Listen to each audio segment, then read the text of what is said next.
The third mission, however, was more interesting. We were at 32,000 feet near Karlsruhe en route to Stuttgart, and we were in a mid-air collision.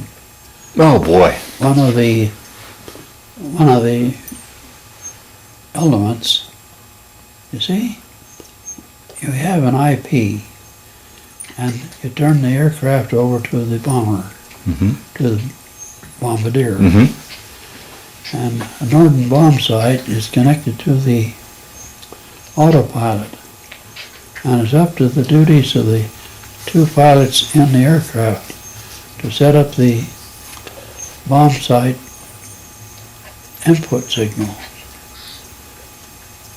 by adjusting the 12 nodes on the autopilot.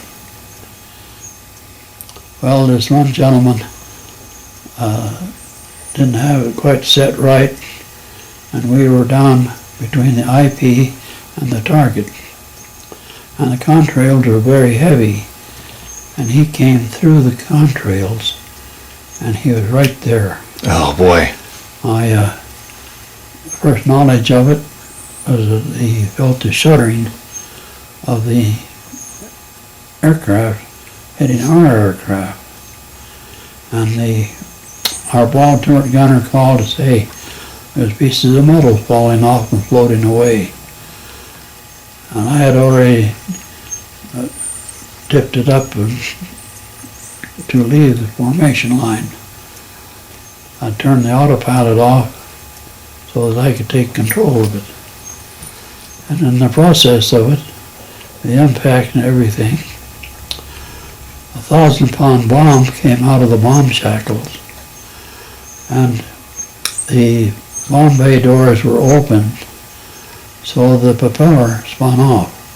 Oh, wow. The propeller on the back of the bomb makes it armed. Now it was ready to blow. It had hit the inside of the airplane, and the nose fuse, which was a sloppy, powderish-like thing, white, let's say like baking powder, was floating around the cockpit. And we had taken some flak bursts. There were sparks here and there. It's a wonder we didn't blow. Oh boy. But nonetheless, we got it down 2,000 feet below the bomb line. We're now at 30,000 and tried to assess what we're going to do with this bomb. So we decided we had to go down to 16,000 because we all didn't have walking around oxygen bottles. We went down to 16,000 and pried the bomb out. We also dropped the other two 2,000 pounders and two other 500 pounders. Well, it didn't end there. The navigator had lost his instruments, gone through a gusset on the floor. The dividers were gone, the rulers were gone.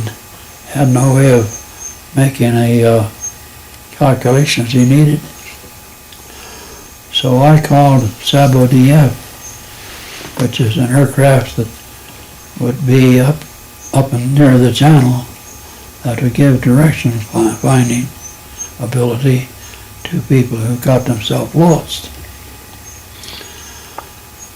So this voice came back and said, eavesdrop by item, you called me in 5 minutes. I made the mistake and called him in 4 minutes because that's when not the hour hand, but the minute hand come up on an even number. That error saved our life. Is that right? Because they said this radar operator, speaking perfect English, said, eavesdrop by item, steer 345, and called me in 5 minutes. So I felt I was being tracked. Come to find out, that he was in Cologne, very heavy guarded with anti-aircraft and so forth. And I asked him for the password, and he failed. So I immediately turned to the left, and within 20 seconds he called me and said, "You're turning. Turn back to now 355. I never responded. Wow. So we jockeyed back and forth until we got back over France. Then we went back to England. That was when we had gone to our third mission.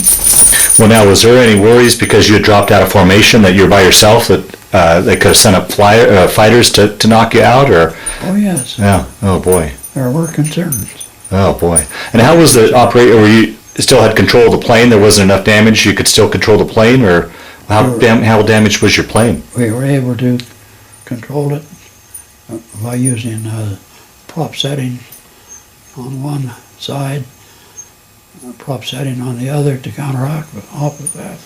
I'll be darned. And we were overdue back in England, so they had crossed us off and said, well, we lost one.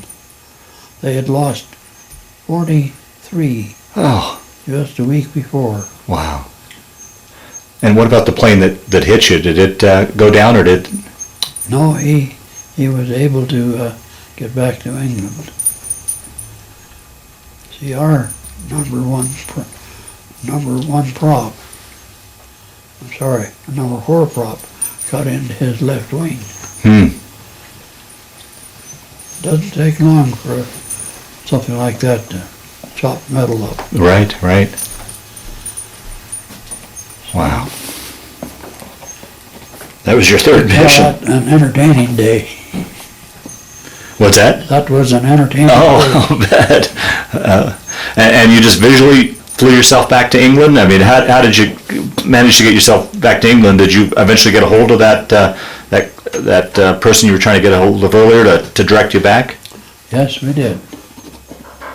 And we were able to get our bearings. We had some concern about the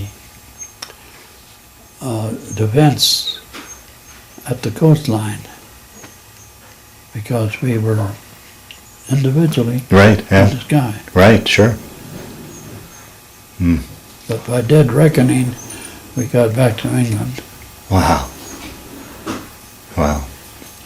And then the next day, they sent us to Murraysburg. Murraysburg is about 200 miles south and east of Berlin. So you turned around and flew the next day? Next day. Is that right? Obviously in a different plane, I assume, but Yes. but no. After what you'd been through, there was no rest or. No such thing. Oh boy. We had to just wipe that day out of our mind and go do our duty.